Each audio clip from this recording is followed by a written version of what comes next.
The most successful U.S. Navy carriers of the post-war era all belong to a class named in honor of World War II's most successful admiral, Chester W. Nimitz. The class's lead ship, commissioned in 1975, bears the fleet admiral's name. The Nimitz-class aircraft carriers were, at the time, the largest warships ever constructed.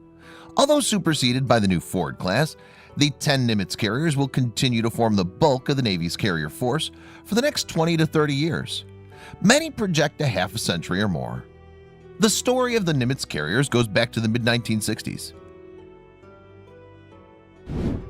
The U.S. Navy was in the process of spreading nuclear propulsion across the fleet, from submarines to cruisers, and had just commissioned the first nuclear-powered aircraft carrier, Enterprise, in 1961.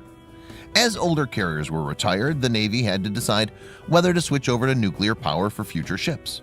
Secretary of Defense Robert McNamara was ultimately convinced to proceed with nuclear power on the grounds that nuclear carriers had lower operating costs over their service lifetimes.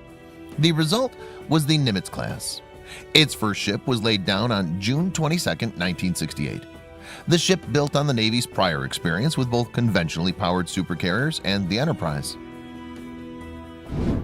The Nimitz retained the layout of previous carriers with an angled flight deck, island superstructure, and 4 steam-powered catapults that could launch 4 planes a minute. At 1,092 feet, she was just 24 feet longer than the old Kitty Hawk, but nearly 19,000 tons heavier.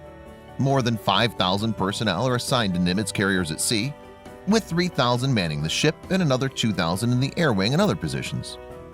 Lower operating costs are not the only benefits of nuclear power. Although nuclear-powered carriers have a maximum official speed of 30+ knots, their true speed is suspected to be considerably faster. Nimitz and her sister ships can accelerate and decelerate more quickly than a conventional ship, and can cruise indefinitely. Like Enterprise, it's nuclear-powered, but it's also streamlined the number of reactors from 8 to 2. Its 2 Westinghouse A4W reactors can collectively generate 190 megawatts of power, enough to power 47,500 American homes. Finally, nuclear propulsion reduces a carrier battle group's need for fuel. Of course, the real strength of a carrier is in its air wing. The carrier air wings of the Cold War were larger than today's. During the 1980s, a typical carrier air wing consisted of 2 squadrons of 12 F-14 Tomcat air superiority fighters, 2 squadrons of 12 FA-18 Hornet multi-role fighters, 1 squadron of 10 A-6 Intruder attack bombers, 1 squadron of 4 to 6 E-2 Hawkeye airborne early warning and control planes, 10 S-3A Viking anti-submarine planes, 1 squadron of 4 EA-6B Prowlers electronic warfare planes, and a squadron of 6 SH-3 anti-submarine helicopters. With slight variations per carrier and per cruise, the average Nimitz class-size carrier of the Cold War carried between 85 and 90 aircraft. Today, the carrier wing looks quite different. The venerable F-14 Tomcat aged out and was replaced by the FA-18 E&F Super Hornet. The A-6 Intruder was retired without a replacement when the A-12 Avenger carrier stealth bomber was canceled in 1991. The S-3A Viking was retired in the 2000s, and the EA-6B Prowler was replaced by the EA-18G Growler electronic attack aircraft.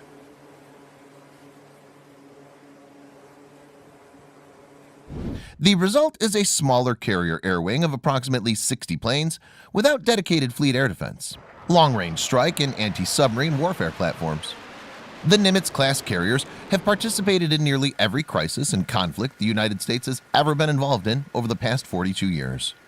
Nimitz was involved in the failed attempt to rescue U.S. Embassy personnel from Tehran in 1980, and a year later 2 F-14s from Nimitz shot down 2 Su-22 fitters of the Libyan Air Force during the Gulf of Sidra incident of 1981. During the Cold War, Nimitz-class carriers conducted numerous exercises with regional allies, such as NATO and Japan, designed to counter the Soviet Union in wartime. During Operation Desert Storm, the Nimitz-class carrier Theodore Roosevelt participated in air operations against Iraq. In 1999, Theodore Roosevelt again participated in the NATO bombing of Yugoslavia. After 9/11, Carl Vinson and Theodore Roosevelt participated in the first airstrikes against the Taliban and Al-Qaeda. Since then, virtually all Nimitz-class carriers supported air operations over Afghanistan and both the invasion and subsequent occupation of Iraq. Over a 30-year period, 10 Nimitz-class carriers were built. The last, George H.W. Bush, incorporated the latest technology, including a bulbous bow to improve hull efficiency, a new, smaller, modernized island design, upgraded aircraft launch and recovery equipment, and improved aviation fuel storage and handling. The Nimitz-class carriers are a monumental achievement, an enormous, highly complex, and yet highly successful ship design. The ships will carry on the Nimitz name through the 2050s, with the entire class serving a whopping 80 consecutive years. That sort of performance and longevity is only possible with a highly professional, competent Navy and shipbuilding team.